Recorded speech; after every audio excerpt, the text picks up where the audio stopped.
Today we're going to talk a little bit about if you are in UK, you should probably be considering leaving UK in the not too distant future before it is too late. Obviously, if you have been paying attention, there's already been a ton of people leaving UK, like thousands and thousands and thousands of people over the last little while. UK famously had a very forward-thinking stance towards being tax competitive. So they had a 19% corporate tax rate, which back then you had like 39% in the US, so that was much, much better.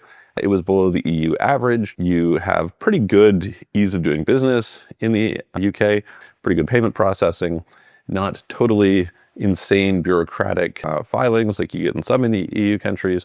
So that was great. You had something called the non-dom regime, allowed people to move to UK and not be domiciled there. And as a result, they could have foreign income that stayed outside of UK, not taxable. That was pretty interesting and attracted a lot of different people. And then you had various different other things, such as there's no exit tax. Then there's Brexit.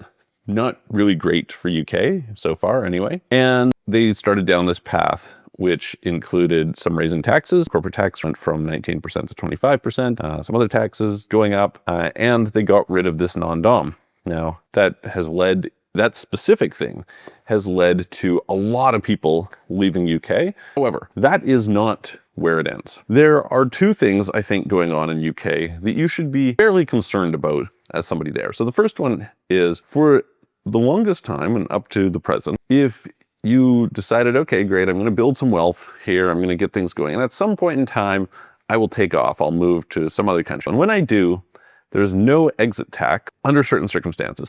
And that gave a lot of freedom. Now, there is talks at this point in time that they're going to take that away. The second thing is there is a significant movement for wealth tax in UK. It is potentially massively destructive to wealth. But one way or another, if you paid the taxes, okay. Now, of course, this will mean it's a much higher tax than you're paying normally. But the bigger thing by far is the destruction of the wealth, okay? You can go and listen to these people. Like, they want to take the value of your assets far lower because they want to make it so that normal people can buy those assets. And listen, that's very altruistic of them. It's very nice. I think it's a terrible way to get a broader base of people into capital ownership, okay? You want to broaden capital ownership, absolutely. You want a strong middle class, absolutely. You want affordability, absolutely. The way to do that is not to destroy wealth. That's a very bad idea. And the downstream consequences of that are really bad. So I would say now is a great time to be getting out of UK. You should probably be considering leaving UK sooner rather than later.